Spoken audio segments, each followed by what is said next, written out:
Hi, today we are talking about an awesome topic that we are talking about none other than procrastination. Why do I want to talk about procrastination with you today? Well, because this is a topic that I have a lot of experience with. I used to struggle with procrastination profoundly. I still do some days, and every single time I talk about the topic of procrastination, the research, the science on social media, you guys go crazy.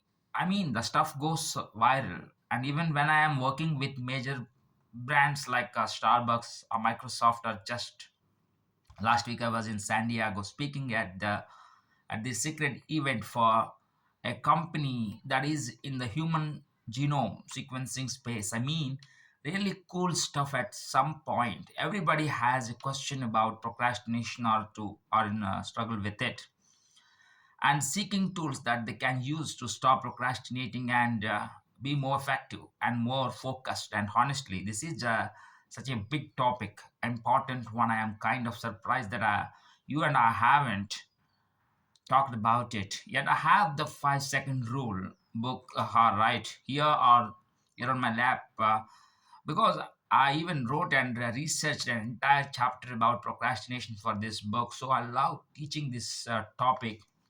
You are going to love what you're about to learn, because everybody struggles with procrastination. I have already admitted I am a former chronic procrastinator. We've heard all about the all-nighters I have pulled in college. I want you to know you are not alone, and I want you to say, right, that the reason why you struggle with the procrastination is because you're thinking about procrastination wrong. I used to do the same thing, and so today you are going to stop beating yourself up, and you and I are going to get to the root of what's truly going on when you struggle with procrastination. And by the end of the episode, instead of saying to yourself, why can't I just do this, you are going to change the question, because you are no longer going to think there is something wrong with you. Why can't I just get this done?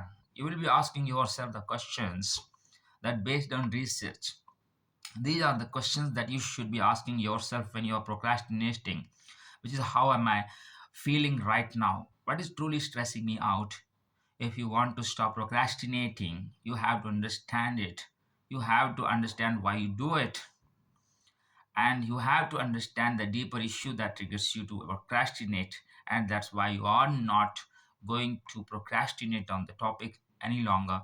You and I are talking about this sucker today, and I have this incredible question that I wanted to share with you from a listener named Vidhi, and I am going to play it for you in just a minute. But before I do, I want to give your takeaways immediately, because I want you to start changing how you think about procrastination immediately. So, rule number one: stop labeling yourself a procrastinator. You are not a procrastinator. You have a habit of procrastinating. Big difference. When you call yourself a procrastinator, like I used to, it becomes a part of your identity, and procrastination is not a personality trait. Procrastination is a broken pattern of behavior that you need to understand, and then you need to fix it and replace it with something better. And you may be the kind of person right now where procrastination is a chronic in your life. That's okay.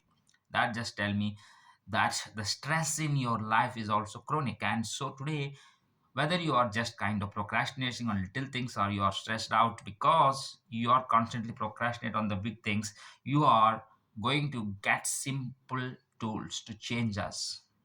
And you are also going to take your power back. And that brings me to take away number two. There are two kinds of procrastination. There is destructive procrastination, which is what we are going to focus on, and there is productive procrastination. When I learned about productive procrastination, when I was researching the 5 second rule book, I was received, because it's helpful when you consciously choose to take a break from something in order to clear your mind. Like for example, if you are working on really hard project and you decide to go outside and get some fresh air and take a walk and relieve the stress that you are feeling before you come back. That kind of avoidance or delay is conscious. It's a productive, but we are going to focus on the destructive procrastination, okay? And that's the kind of procrastination that you might not even realize the extent to which you are doing it. It could be micro procrastinations that you are engaging in all day, like the fact of that you waste hours on social media probably every single day, and by the end of the week you are shocked to learn how all these tiny little micro delays added up to a whole lot of wasted time, or whether the kind of destructive procrastination that you do is pretty major, when you are actively avoiding something big, like your dissertation that you need to finish, or the application that you need to fill out, or posting videos in YouTube channel, or making sales calls, or the case of the listener that you're about to meet, who is an artist. Procrastination is eating her alive, because every single time she sits down in an illustrator in the morning to work on her portfolio, she can't do it. Just listen to Vidhi talk about how this happens. Hey Mel, first of all, thank you so much for selecting my question. I was beyond happy to see you or a mail. So my name is Vidhi. I am an illustrator by profession and I absolutely love drawing. But what's been happening for quite long time now is more than enjoying the process. I am worried about not being able to do a good job with it. Before I even start, I am worried about the end product. Every morning, I cannot wait to sit to the desk and start drawing. But the moment I get in that chair and have to start drawing, oh my God, Mel, the level of anxiety and doubt and fear, it's like a bury myself deep with all excuses one can find in the world. And by the end of it, I am so exhausted and tired with all the negative self talk. I have absolutely zero energy left to do anything. I just want to get in bed and never get out. Hey, I just love her. Vidhi, thank you for that. I just want to reach you. My arms are out. I don't know if you can feel this video, but I am sending you. We are all sending all this big virtual hug. That is so frustrating. I can relate to that.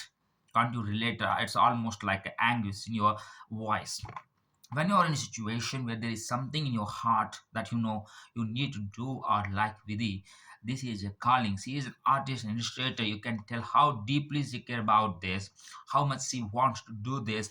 You may feel that way about the business that you are running on the program you want to apply to. No, I feel this way about something that I need to do. It's not a calling, it's something I need to do, and this is I have got to book an appointment to go see a doctor about my hormones. And I was sitting there this morning. I have been thinking about this for a long time, and I'm sitting here talking to you. My pants are so tight, and I'm looking at this kind of hump in the center of my pants, and half the time my Jipa, I notice a kind of dropping down about a third of the way. I call this hump by bread basket, and I hate it. And I think about it every day. I think about it every day, because when I pull on my pants and have to zip my pants up, I have to like stick my rear end backwards and sort of suck in to get the zipper of my normal pants up over the bread basket that I have developed. And I am 54. I'm going through the some hormonal changes. What I am realizing, I will unpack this as we talk about the research backed ways to deal with the procrastination. Is I am really tricky about this. By this, I am really triggered by this, because it's a reminder that I am getting older. It makes me feel like I am not in control of my health or my body, or the other thing that's adding a lot more stress to this topic. Because let's face it, it sounds like a kind of stupid and simple. Call the doctor. Like, how hard is that? Why are you procrastinating on that? Well, believe it or not, one of the major things based on research that you and I procrastinate on making medical appointments, getting medical tests done. So on top of this, I keep thinking about the fact that a lot of know that I am doing this mental discipline challenge, or called 75 days, called 75 hard, which I talk about all about on that episode 5. Essential acts I'm using to make habits stick. So I need to put this in context for you because the last 30 days I haven't been drinking alcohol. I'm exercising twice a day. I'm drinking more water than ever. I'm healthier than ever. And I would think that I would feel really good in my body. And I know some of you look at me and you're like my Mal Khan, like you are my body goals. Like, stop bitching about your body. But the truth is that this isn't about what I look like. This is about what I feel like in my body, and I know it's confronting me because I am getting older, and that I have been doing my whole life to stay healthy and vibrant and feeling good in my body. It's not working clearly. It's not working because I am getting that thing in the middle. And as I talk to my girlfriends about this, what they say, yeah, like that. I went to my doctor to Mel, and you know what the told me that, yeah, just stay active. You are probably gain 5 to 10 pounds, and then it will probably come off when you are 60. Talk about triggering. So I relate to this because it's something I am thinking about.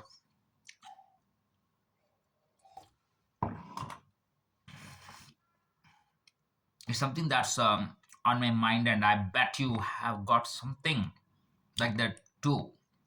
So before we keep going, I want you to think of something in your life, something like videos describing. Maybe you got to sit down every morning and you're trying to inch forward on some project and you just can't get yourself to do it. Or like me, you're all procrastinating on making a medical appointment, or maybe it's the sales calls. Or I'm telling you this because I want you to not just listen. I want you to apply this in real time to what you are dealing with, because there is a lot more going on. And when you are procrastinating, then you realize, and then that brings me to this question. And I realized that by confessing this to you, you are probably thinking, how could you possibly be teaching me about procrastination if you are engaging in NFL and you are confessing this to you? Well, I once heard somebody say that you are best equipped to help somebody that you used to be. And I used to be a chronic procrastinator, and I know now that what you are about to learn, and so I can spot this stuff immediately. And it's also why I know that there is a whole lot more going on and on as to why I have avoiding calling the doctor to date than I am just calling the doctor. I hate getting older. I hate feeling like I am not in control. And we are going to unpack all of this, which brings me to the third takeaway about procrastination. That is, you can learn how to stop procrastinating. I want you to say this very loud and clear to Vidhi and to you. You are capable of this. You don't lack willpower. You are not lazy. You are not stupid. There is nothing wrong with you. Can we be honest as friends? You can fill out the financial aid forms. You can train for a marathon. You can repair your marriage, and you can get to therapy. You can get to the doctor. And you know what else you can do? You can stop beating yourself up about this, and you can stop making yourself wrong, because right now you're about to learn something you are stuck in. What researchers call a procrastination cycle. This is this vicious cycle because you don't understand procrastination. Neither did I. Did I? That's why my chronic procrastination spun out of control until I learned everything that I am about to teach you. And that brings me to the fourth takeaway. Every single time you're procrastinating, it's being triggered by stress. See, that's the crazy thing about procrastination. It has nothing to do with what you need to do. Procrastination, defined in the dictionary, is avoiding or putting something off, delaying it. But when you look at the research, and we are going to dig into that in a minute, the way that researchers define procrastination, that you are avoiding stress. That's what you are avoiding. You are not avoiding the application. You are not avoiding the illustration. You blow off things that take brain power because you are trying to avoid stress. Procrastination is an attempt to feel better in this moment. And strangely, what you are about to learn is that when I walk you through this three-step research back technique that you are going to use every single time that you catch yourself procrastination, is triggered by stress. That's what it is about. I am going to say that again, procrastination is a habit that you have learned and what you repeat whenever you feel stressed. And this comes from research from Dr. Trimurthy Pickle at Cartel University. This definition of procrastination is this: a subconscious desire to feel good right now. And the share procrastination is just all about stress, and I am going to unpack this for you because when you first hear that, wait, procrastination is subconscious desire to feel good right now, how the heck does that make sense? I mean, Vidhi really wants you to draw Mel. So wouldn't it make sense that she will feel good if she were drawing and I am going to explain this to it. It makes sense intellectually, but when I unpack it, how stress is triggering you to stop doing something that you care about, or that you need to do this, all going to be like, holy cow, why didn't I hear this sooner? So I'm going to give an example, but I want you to understand that that stress that is triggering you to procrastinate, it could be something going on in your life right now. It could be deep-seated stress like childhood trauma. It could be anxiety or depression, or something in your past that you haven't dealt with, situation that you are worried about, that's completely unrelated to work or to the things that you need to do. It might just be the ruthless pressure, relentless pressure and stress that you feel because you are so hard on yourself. I mean, I haven't met Vedi, and you can hear in her voice the woman beat herself up all day long.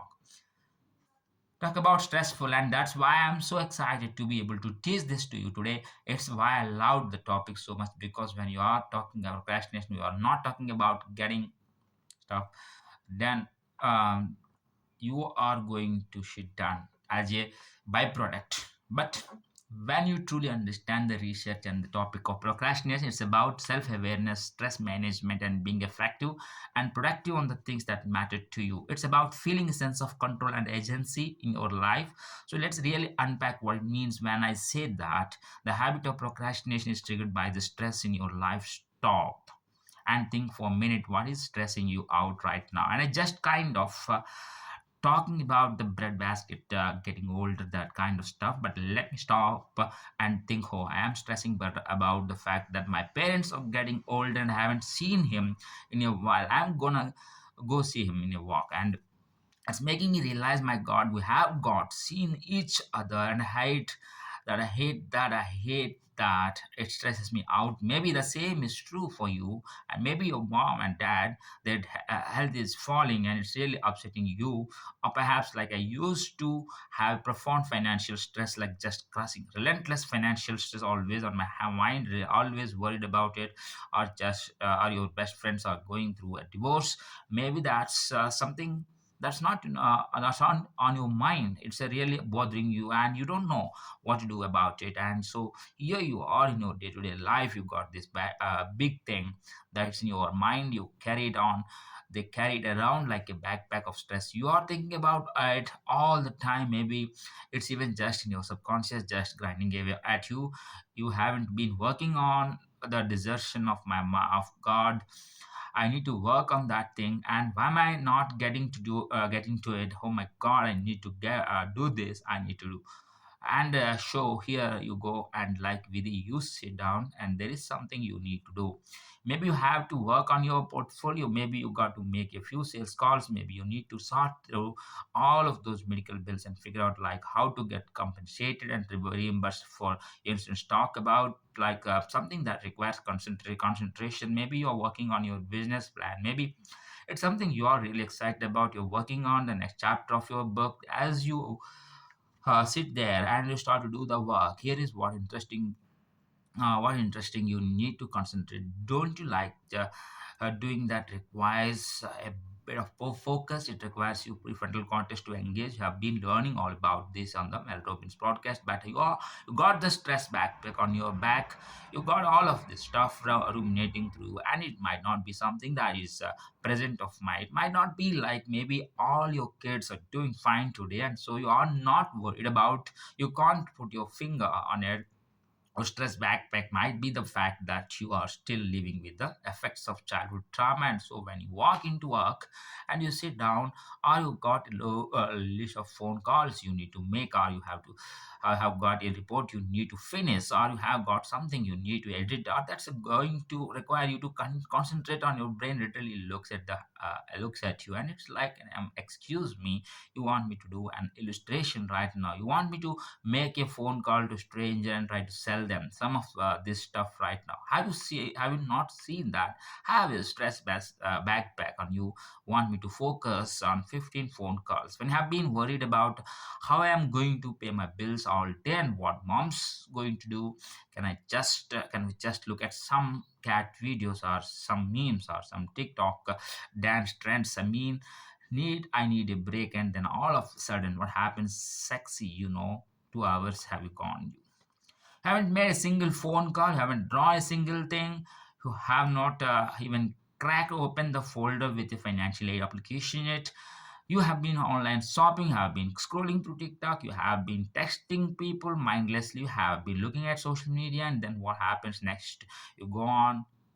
Oh my God, holy cow, it's already through 3 o'clock. I didn't do any of this thing. And next thing you know, holy cow, you have even more stressed out. And let me go back to that example that I said about micro procrastination, which is the number of times you pick up your phone and you mindless just check out and you start scrolling on social media. Often we will look at my daughters as they are just like it. Doesn't even make that noise, but I would imagine they are going through it. So first, I am like that. Are you doing nothing, taking a break from life, and feels like you are doing something right? Because you are like, but you are doing this because you want to check out for a minute. You don't want to have to think about anything. You don't want to have to focus on something. Why? Because your brain and your body is already taxed. See, when you are stressed, it triggers that fight freeze alarm system is in your body. You want to know what the procrastination is, and is it freezing? I am going to say that again because I can feel the wake up calls going, doing ding ding ding ding. As you are listening, I am going to say that again. You know that you have a fight or flight response, flight or fight response, right? When you get stressed out, go on edge. There is also freeze. When you're stressed out, stressed, you feel paralyzed. Procrastination is a form of freezing. Let me explain this. Life triggers you will arrive in the mail or your inbox. You are thinking, how the hell am I going to pay that? All of a sudden, you get triggered by stress. Your brain goes into survival mode to protect you, and you freeze. So, without even thinking about it, you procrastinate or something. Why? Because you are trying to feel a little better right now. That's why you look at social media. That's why you blow off the 15 phone calls, because those feel hard. That's why you blow off the writing that you need to do, or the video that you need to shoot, or the thing that feels hard. And then what happens is, because you have blown it off in order to feel a little bit better right now, you get a little behind, and guess what happens? That you then feel more stressed, and this is exactly what Vidhi is experiencing. And this is why you got to go get in front of this procrastination habit, because this is very quickly spiral out of control. And here she is talking about how she gets triggered, that when she sits down and she starts to worry about the and here's her stress, is it going to be good enough? I gotta get this right. I don't know if this is the right drawing to do. And she starts thinking and thinking and thinking and thinking and thinking. And she even uses the word siren. Naturally, she even feels like it's an alarm that's getting triggered. Listen to this.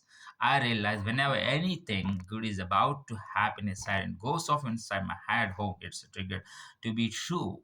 Or it's good to be true. Or you think you can do this seriously. You can't. They chose the wrong person. You clearly not good enough. There are hundreds of such more talented artists. When you finish this project, they will know that you are a fake, that you are not good enough. So I think you should stop doing whatever you are doing right now. Hey, every time something good happens, I find myself running from it, and I think we name this self doubt as a wanting to be perfect, and for God's sake, I don't even like perfect. I don't want my drawings to be perfect. I like the imperfect part of my drawing. And another thing, sometimes this negative talk, this negative voice gets so loud. I know that if I do certain things, like if I go and give myself to high five, I am going to feel better and I will be able to get back and do my job. But I just don't do it. I just don't.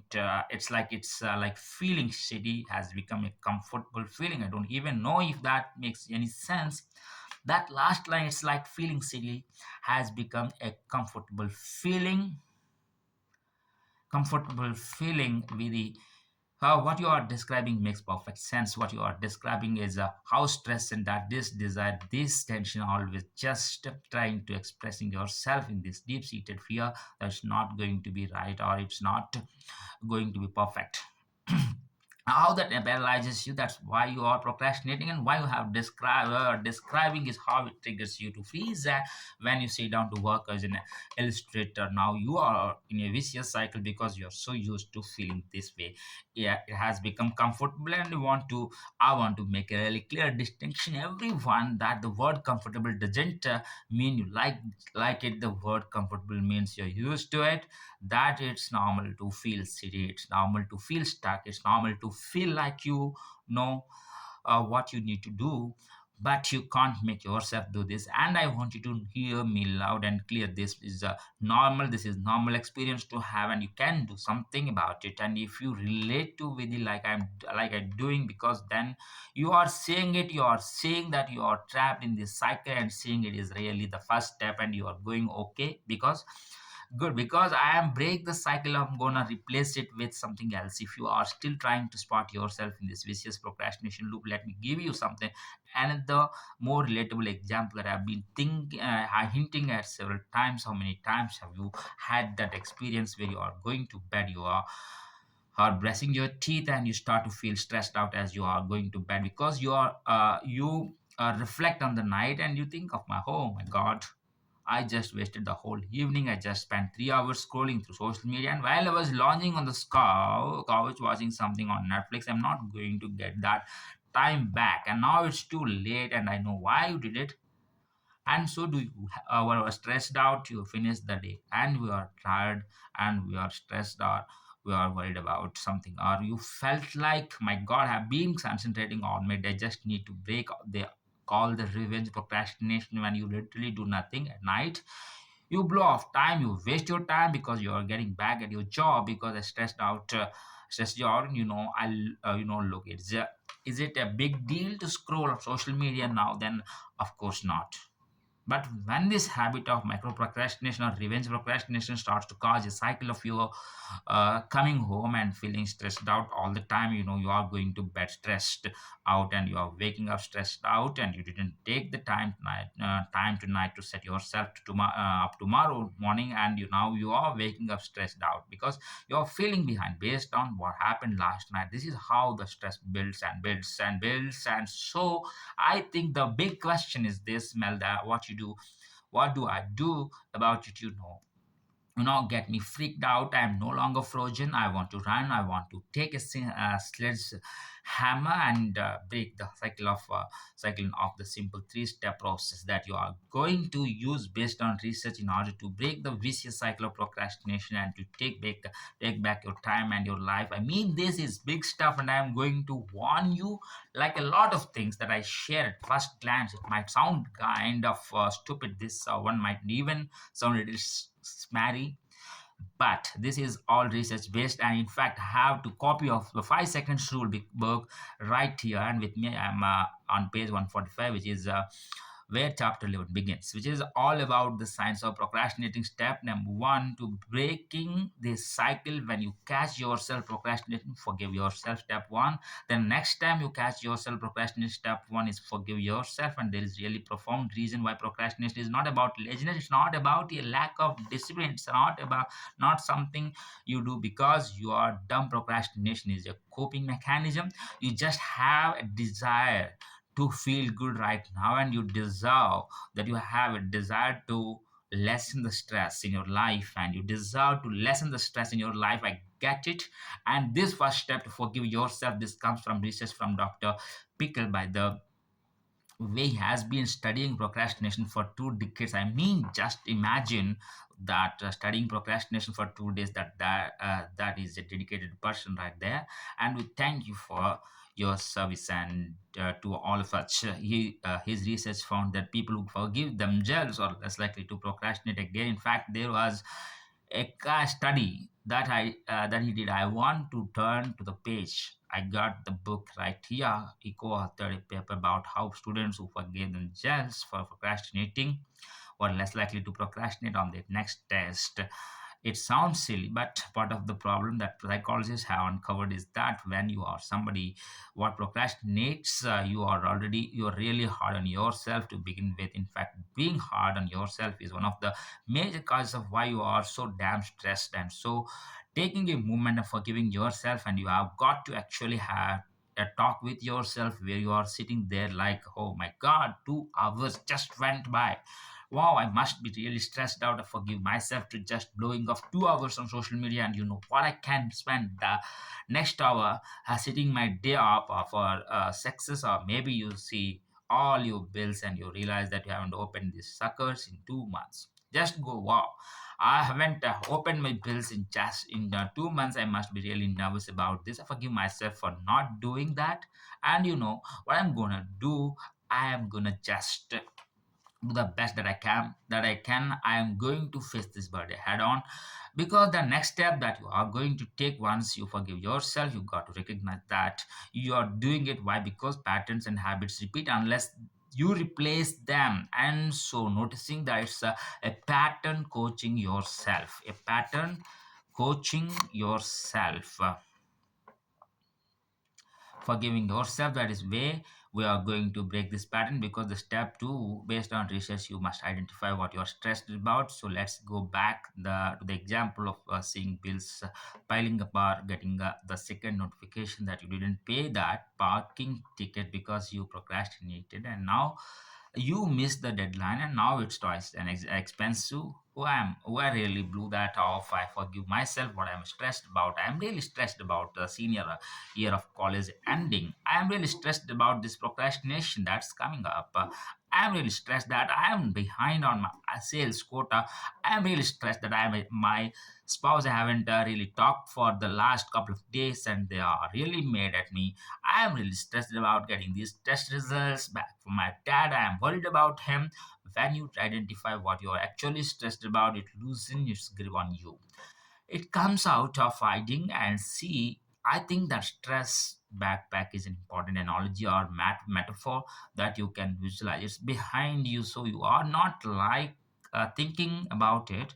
When you identify what it is, that you bring it right in front of your face. And because you now identify the source of the stress, it loosens its grip. And now what you are going to do is you are going to ask yourself, well, what would the future me want to do right now? Weirdly, the artist in you that has already finished her portfolio, what does she want to do right now? Now you have forgiven yourself, you have acknowledged what's stressing you out, which is the relentless pursuit of perfection. What is the future you want you to do? Or well, you know you are zipping up your pants, and that bread basket is there. And you know, you forgive yourself for blowing this off for so long, and you acknowledge the stress that you feel because you are getting older, and this makes you feel like you not only not in control of what's going on. What would the future Mel? What had gone to me, the doctor, and has got this in place? What would she want you to do right now? And so that's what you are going to ask yourself. What is the future you want you to do right now? And it might just be the future you being the person that's waking up tomorrow morning. If you are sitting on the couch, 2 glasses of wine in, and you realize you have procrastinated for the last 5 hours, and you acknowledge that you have forgiven yourself for doing it. You have acknowledged the stress that you feel because you know you are in a fight with a friend or a boyfriend or whatever. What is that the you that's going to wake up tomorrow morning want you to do right now? I will tell you what that you wants you to do. They want you to get off the couch. They want you to pack lunch for tomorrow. They want you to brush your teeth or turn off the TV and the phone and read 10 pages of non-fiction and get a good night's sleep. That's what the future you wants you to do. The future you does not want you to slip back into the vicious cycle and spend another 3 hours watching cat videos and memes and TikTok videos, which we both know is exactly what you would do if you didn't break the cycle by forgiving yourself for doing it for 3 hours, acknowledging what you are stressed about, and then deciding what the future you want to do instead, and then finally use the 5 second rule. Why this is not just listening time, people, this is doing time. You always say that about the Mel Robbins podcast. Use the 5 second rule. It's one of the most effective science backed starting rituals on the planet of creating a new habit or pattern. And you are all going to do is you are just going to start, because after you have forgiven yourself and you validated what's stressing you out and you have tapped into the future you who is kicking ass and taking names and needs you right now, just want you to start for 1 minute. So Vidhi, when you sit down tomorrow morning and that self-doubt is there and that procrastination kicks in, no problem, use the steps and then 5, 4, 3, 2, 1, start drawing for 1 minute. And here is what you know based on this research: once you make that first cold call, you are likely to keep going. Once you start writing that first sentence in this chapter, you're going to keep writing. Once you hit a record on the video, you are going to keep going. Once you fill out the first name last name line on the application you need to fill out, you are going to keep going. Once you pull up your resume template and you start writing, you are going to keep going, because the problem isn't your ability to do what you need to do. The problem is you have been trapped in this stress and trauma and nervous system triggered vicious procrastination cycle. Look, I know they sound like really, oh my god, Mel, come on. I was listening to this because I want to be more productive, I want to make more money, I want to get more done, I want to have more life balance. Now you are telling me productivity, it's about forgiving yourself, it's about calling for the future me. Why would I want to try that? Well, let's hear a word from the sponsors. And when you come back, when we come back, I will tell you why YouTube you enjoying this great. We make these videos for you are watching the Mel Robbins podcast, and I want you to make sure you have subscribed to YouTube. And I also want to make sure please support this show. If you are enjoying this, if you are loving this, share these episodes. I know you all got people in your life that are struggling with this, so please share this episode. Please subscribe to the channel. All of the helps you grow and that helps us continue to bring this to you for zero cost. And you know I want you to do that for you. Back to the show. Why would you want to try that? Let me tell you why. Because procrastination is a habit, and this habit becomes a very vicious cycle, and that's exactly where Vidhi is trapped. So let her tell you what it feels like when you don't nip this in the bud, when the vicious cycle of procrastination on your heart and work is now creeping into other areas of your life.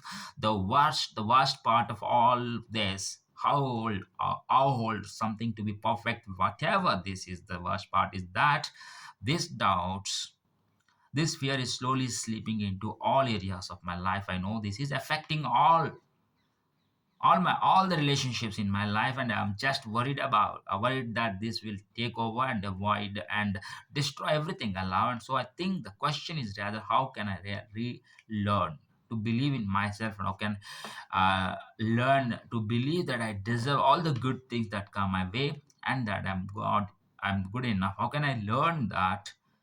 Very loud that allow that the you reframe the question, because that is what this is about. I see, I told you procrastination is not was not about productivity, and I also told you that the thing that triggers it was going to surprise you, and that's why this topic is so important. I say every day. That is not that is never too late to wake up and be the person you want to be, and you deserve that. You and you deserve that. And here is the truth and how you do that. Have to act like you believe in yourself before you believe in yourself. I'm gonna say that again. You want to learn how to stop doubting yourself. You want to learn how to believe in yourself. Again, you want to learn how to not to be so, how to not be so afraid and full of doubt, full of perfectionism, which, by the way, is something you learned in order to cope with crap that was going on in childhood. Perfectionism, everybody's what you do in order to protect yourself from rejection. There is a huge connection between your desire to be perfect, procrastinating, and the fear of rejection. And so, using these tools, you not only are going to break the pattern of procrastination, you have a roadmap for the actions that are take you to the future. You, because again, you have to act like you believe in yourself before you do believe in yourself too. So let me just make this super detailed for the Vidhi. When you wake up tomorrow morning and you sit down in that chair and you walk through these simple steps that you have just taught you based on the research. When you start drawing, you're acting like you believe in yourself, and notice you started drawing before you did believe in yourself. That's why this is so powerful. When you see yourself acknowledging that you are procrastinating and labeling the stress and forgiving yourself for getting triggered by it, and then 5 4 3 2 1 doing it anyway, because you are the kind of person that picks the phone or picks the pen or walks out the door or says that thing or does that thing, and you keep doing that consistently. You know what's going to happen. You are not only going to get the results that you getting, you're going to believe in yourself, because you are going to see yourself doing the work to get the result that you want to, that you want. It begins with the action. And that's why I say the Mel Robbins podcast is not listening podcast, it's doing podcast. It's in the doing that you become someone someone you cannot wait to feel ready. You cannot wait to feel motivated. You cannot wait for procrastination to disappear. It doesn't work that way. You got act before you feel ready. You gotta act like you believe you before you do. And that's why this topic is so important. It's why I believe this will be probably one of our most shared episodes, because everyone struggles with this. Whether you have kids in college or high school, share this episode with them. If there is somebody that you wish would change, this episode will be eye opening. If you have somebody in your life, maybe it's you, or maybe it's somebody that you can deeply about, that you has used potential, and you are like, why won't they just start doing that thing? Why are they not writing their music? Why are they not starting their channel? Why are not they applying to nursing school? Why don't they believe in them? So why don't they just do that thing? I will tell you why they are stuck in vicious cycle, and now you understand it. So send this episode to them so they can understand it too. You need to book this change. And so today we are going to focus on the components of $1 million morning routine, and these are all based on research. And the thing I want you to think about is this: I really believe in something called behavioral activation therapy. And said very simply, behavioral activation therapy is the concept that if you want to change, if you want to be a better, you just start acting like a person that you want to be in the future right now, in your today life.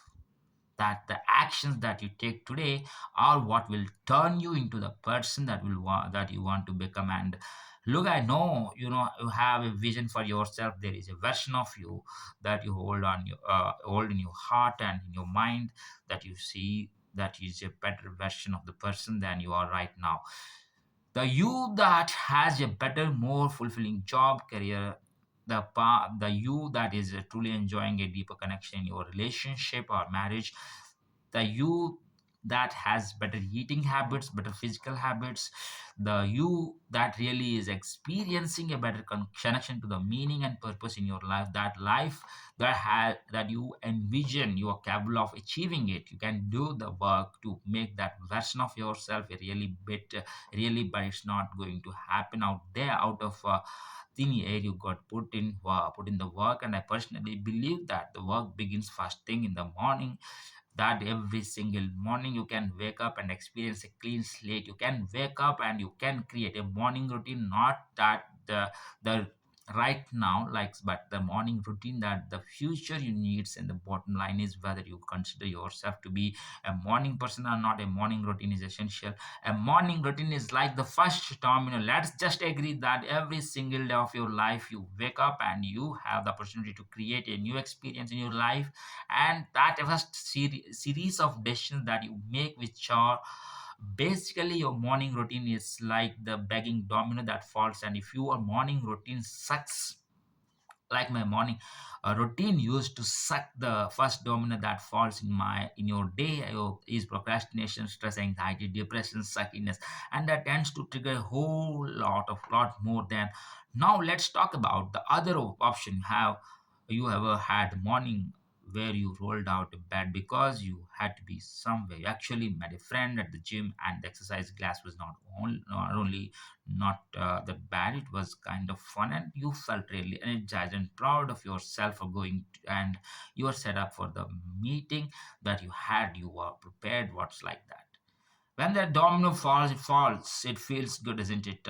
Makes you feel confident and alive and profound and proud of yourself. It kind of creates that energy and this motion in your life. And that brings me to a simple statement. The situation to almost all the problems in your life is your morning routine. If you were to get serious about creating a morning routine that makes you feel like a million bucks, that sets you up with the structure and momentum and positive choices that act like a domino that send you into your day feeling like you have started the day off with a bang, checking the right boxes, getting it done, feeling proud, putting yourself first. Imagine how the rest of your day flows. You see, how you set your day up is how you ends up. Say it again, how you set your day up is how it ends up. And how you are serious about making more money or making change, stick or getting things done, or just feeling happier, or finally learning how to put yourself on the list. Let's get laser focused on your morning routine, because when you get laser focused on your morning routine and setting yourself up for success from the get go, it's pretty amazing what flows from there. And so before you get into the components of my $1 million morning, I want to tell you that about the old million. And for those of you that listen to the episode that we did about how to create an evening routine, even truly sets you up for the success in the morning. You have heard part of this, but the old Mel was a complete flipping disaster. I don't even recognize the sad sack of human being that I used to be. I was addicted to my excuse. I was addicted to my alcohol at night. I was addicted to feeling miserable, uh, and to complaining about my problems. In fact, you want to know the first decision I made every single day for years, decades. In fact, the very first decision that the whole Mel Robbins used to make, I would hit the snooze button. Now let's just stop and unpack that. Okay, you wake up, the alarm goes off, the sun is out, you have a brand new day in front of you. There are people around the world that died in the middle of their sleep last night. They didn't get another day, but you, my friend, you got another day, and instead of waking up, getting up, making the most of the next 24 hours of your life, you know what the whole Mel Robbins used to do? They're hitting the snooze button is procrastination in its biggest form. But you are not procrastinating on a paper, you are not procrastinating on a project, you are not procrastinating on your career, you are procrastinating on your set life. You are basically going, the first decision I'm gonna make today is this miraculous thing called life is to not to, it's I'm just gonna avoid it altogether. I have the option to make the most of this time. I have the option to put myself first. I have the option to move my body, to practice mindfulness, to go outside and listen to the birds. But I know But what I think I'm gonna do, I think I'm going to procrastinate. I think I am going to avoid it. I think I am gonna roll over. I think I'm going to just opt out. And for me, I can now see that since the first decision I made was to avoid doing what I need to do, what I needed to do, it's so really obvious. Why? Why? Because chronic procrastinator. Because I began every day like that. And as you hit the snooze button and you avoid facing your life and you avoid facing the day you are not feeling confident, you are not feeling energized, you are not feeling in control and empowered, you are basically embodying your excuses, your fears, your anxiety, your frustration, your fatigue. It all begins with the decision you make first thing in the morning. I believe that. And the reason why I'm doing overly dramatic about this because one of the my biggest problems in life is that I avoided the hard stuff. I had a million reasons why I couldn't fix things or get a new job or pay off my bills, or why I couldn't make things better, or why my husband was to blame. And so if you are sick of your excuses, if you are sick of snoozing on your dreams, if you are sick and tired of letting procrastination and doubt and overthinking and anxiety run your life, let's talk about your morning routine. Because let me tell you what the life of a chronic snooze button person looks like. It begins in the morning. You hit the snooze button 4 or 5 times. That was me. I would stare at the ceiling, think about my problem, snooze, snooze, snooze. And the rest of the day, guess what else I was doing? Snooze, snooze on the problems, avoiding the phone call. I needed to make, that's hitting the snooze button on that. Avoiding the networking, I needed to do, that's hitting the snooze button there. Avoiding the hard conversation, I needed to have, that's hitting the snooze button. They're blowing off the gym and the snooze. But it's not just about how you wake up, it's how you wake up, how you set up the day, that's how it ends up. The snooze button, that is just one example of the series of disastrous choices I would make for myself, whether it was hitting the snooze button of 5 or 6 times, waking up late, not giving myself enough time, skipping breakfast, never having enough time to exercise, never being organized about anything. It was just honestly a nightmare. And I always say you are one decision away from a different life. And one of the things that had changed my life is deciding that I didn't want to do that anymore. That hitting the snooze button every single morning was not going to help me change my life. So when I finally got serious about first getting out of bed and then secondly creating a small series of promises that I make and keep to myself every single morning. It was a game changer. So let me help you figure out what a $1 million warning looks like. Okay, here we go. Simple rules for a simple $1 million. Morning number one: when the alarm rings, get your ass out of bed. Look, it's your friend Mel. I know where there is a million reasons not to get out of bed, but Mel, it's 30 degrees, it's dark, it's raining, it's cold, it's depressing. I got a lot going on. I stayed up and later I'm exhausted, I'm hangover, I'm tired, my stress is true. None of that matters. The only thing that matters is, do you keep the promises that you make to yourself? And I know I am getting philosophical. Here we were just talking about the alarm ringing, what the alarm is, that alarm when it goes off, there is a promise that you made. You set that alarm, didn't you? You set the alarm the night before, and when the alarm goes off, now it's time to keep the promise. And how do you do that? That I will tell you now. How do you do that? You are going to use my 5 second rule. The alarm is going to ring and you are going to count backwards: 5, 4, 3, 2, 1, and then you are just going to roll out of bed. That's it. It's not sexy, it's not fun. I have been getting out of bed this way for 14 years and I still have to count backwards every single morning: 5, 4, 3, 2, 1, because I don't like getting out of bed. I do not have the discipline to get out of bed. If I have the choice any day of the week to lay in a warm, cozy, amazing bed with bamboo silky seat and my husband sleeping next to me, or roll out of bed into the cold bedroom and start my day, I will choose the warm bed every day of the week. But that's not the conversation you and I are having. Or we are not talking about comfort. We are talking about simple discipline. We are talking about the promise that you need to start to make. We are talking about doing things that are hard and uncomfortable. Why? Because you deserve to have the life what you want.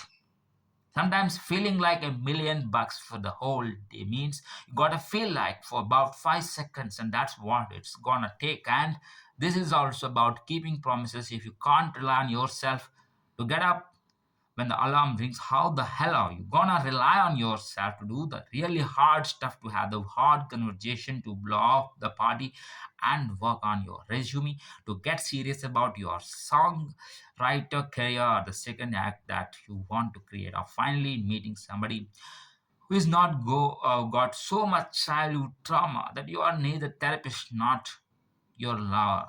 If you can't roll out of bed simply because you said you would, when the going gets really tough, you are gonna bail on yourself, which is why getting up when the alarm rings matters. Now there is just second reason why. So first reason is you are building a level of integrity, you are keeping that promise. The second reason why I don't want you to sit there and lay in bed, and I want you to get your ass out of bed when the alarm rings, is because just between friends talk about what you are doing as we are laying there in bed. Oh, we are looking at social media, we are indulging anxiety, we are experiencing trauma triggers, we are riding the wave of cortisol and stress hormones that are flooding through our brain and body. We are bemoaning the hangover. Feel we are spinning negative thoughts about the day ahead of all the stuff we didn't do, or the regrets we have because we can't remember what happened last night. That's what we are doing in bed. Let's be honest with each other. Is that what then you want to do? Of course, not. That's the other reason why when the alarm rings, rule number one, to the $1 million morning, get your ass out of bed. Why? Because you're a winner and you got no time to lay in bed like a loser, like Mel Robbins used to be, and listen to the city and feel those awful feelings. Get your city ass out of bed and get on with your day and show your body who's boss. And don't indulge that city in your mind, because the longer you listen to it, the louder it's gonna get. And look, I get it. Some days it's really hard. I don't give a shit. All that negative stuff is lying to you. 5, 4, 3, 2, 1. Shut it down and get your ass up. Because the fact is that if you want a new life, you are gonna have to fight for it. If you want $1 million in the bank and financial freedom, you're gonna have to work for it. This stuff isn't easy, but it's simple, but you have to do it. So, number one, alarm rings, ass out of bed. And here is the final thing I want you to talk about. When it comes to this way, you are doing this, you are doing it for you. You see, I think for years and years, for years and years and years, you are getting out of bed for other people. Think about it. When you were little, when would you get up?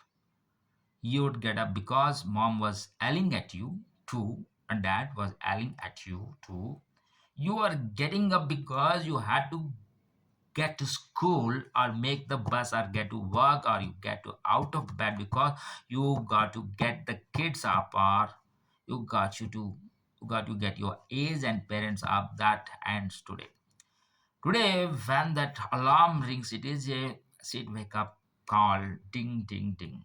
Your life is here, and it's time for you to get up. For you to. So, tomorrow morning, where we are not waking up for somebody else. We are not laying in bed and listening to that shit, because you got to make a choice. You can choose to do what you have always done, which means you are going to have what you have always had, or you can make a choice to show up as the new you. You can make a promise that you are gonna not only wake up, you are gonna get up for yourself, that you, my friend, are going to become the driver of your life. And that's its story. I am not a morning person. Sit. Morning people who cares, this is not about whether or not you feel like it. This is about your building the discipline, because you deserve to become. That's the kind of person that you are. And let's also tell you one more truth. If I needed you to would get your ass out of bed for me, if somebody that you loved needed you to set the alarm an hour earlier because they needed a ride to your airport, or they needed somebody to go to a doctor's appointment, or heck, they just needed you to be there for them, you would do it. And so today, starting today, I want you to do it for yourself. And if you can't do that, then let me tell you the science. Okay, I want to know the scientific reason why you should never hit the snooze button. Let me hit you with some neuroscience here. Two words: sleep inertia. That's right, sleep inertia. When you hit the snooze button, instead of getting your ass up out of bed, you mistakenly create a condition in your brain called sleep inertia. Sleep inertia is a state that your brain gets trapped for 4 hours after you hit the snooze button. Because here is what happens when you hit the snooze button. When you hit the snooze button, you awake as the alarm turns off. Your brain drifts back into sleep. And here is the thing that researchers have figured out: when you drift back to sleep after you have woken up, your brain starts a sleep cycle, and the sleep cycle takes 75 to 90 minutes to complete. So when the alarm goes off again in 9 minutes, you are like, oh my god, like have you ever noticed you are like in deep sleep? When you drift back to sleep, that's because you are 9 minutes in it. 275-minute sleep cycle, that groggy, exhausted, heavy work feeling that you have when you hit the snooze button several times and you can't quit get awake, and you will complain that you didn't get a good night's sleep. That's not a function of how well you slept. It's that's you and me being an idiot for hitting the snooze button and putting our brain in a state of sleep inertia. Because when you hit the snooze button, your brain is now freaking trapped in a sleep cycle, and it takes your brain, based on research, about 4 hours to get through that groggy ass feeling. So, the most productive period of the day, which is the first 2 hours after you wake up, it's when your brain has the highest speed of processing. It's when you are the most alert. You are just flushed the best 2 hours of your brain down the freaking toilet because you hit the snooze button. Why am I so passionate about this? Because I wasted years of my life doing this. I was a chronic snooze but an alarm hitter. I was also a chronic all-nighter puller in college. I was chronically late with the deadlines. This was prolific in my life. I would always complain about not getting enough sleep. The truth is, lived in a state of sleep inertia. So take your power back, whether you are inspired by the science, because it's just kind of stupid to do this to yourself. Once you realize that this is what happens, or you inspired by this idea, that wouldn't be shit awesome if instead of waking up feeling obligated to the rest of the world, I took my life back and started waking up for myself. I started seizing the day. I started seeing that alarm as more than alarm. It is a wake up call for the rest of my life. So rule number one for $1 million morning: 5, 4, 3, 2, 1. Get your ass out of bed, because you, my friend, have a lot of cool stuff to do. And that brings me to rule number two. Thank you. Rule number two of the $1 million morning. You ready? Because you deserve to feel like $1 million. You are gonna make your bed. That's right. Make your bed. Why me? where are you making your bed? I will tell you why you are making your bed, because your morning routine is a series of dominoes that fall, okay? And so by seeing the alarm as a wake up call to claim the day, to keep your promise to be the future, you first domino that falls is integrity, discipline. How cool is that? The second domino that falls is making the bed, which is about completing things. See, normally the old male would roll out of bed after hitting the snooze button, and the bed would look like a tsunami hit it. Then, for the rest of the day, whenever I walk into the bedroom, you know what I saw? Something that was incomplete. I saw a mess that needed to be made, that I had left for myself to clean up. And so, one of the reasons why I love this simple habit as part of your morning routine, always make your bed. And I mean, always. If I am traveling for work and I am staying in a hotel, I make my bed, even though somebody is going to come through and make it even nicer later. I don't care. Why? Because your morning routine is a way for you to be you, no matter where you are in my if I am visiting my parents down Florida, up in Michigan, I make my bed. Why? Because I am myself, no matter where I am. That's the power of your morning routine. This is about the promises you keep it. You keep it's about the rhythm in which you start your day, and this is a habit about completing something, isn't it? Always to think that you start your day by checking a box, that you make your bed because you know it's a way to finish something. And there and our mornings are not very often, but there are mornings where Chris so, where Chris might still be sleeping, maybe I got up a little earlier. He's sleeping in for whatever reason. I just make my side of the bed. I might even tuck in the seat around them. You know, kind of tuck them in a little bit is a little lack of love, but there is a reason why to do this. And I love this framing of it too, because making your bed is a way to give the future you a gift. Later on, you are gonna walk into this bedroom and you are going to lay down and you are going to dream. Isn't it awesome to walk back into this bedroom tonight, and there is a big beautiful bed made for you, beautiful place for you to lay down tonight, and a dream little gift for the morning you are to the morning. Okay, thank you.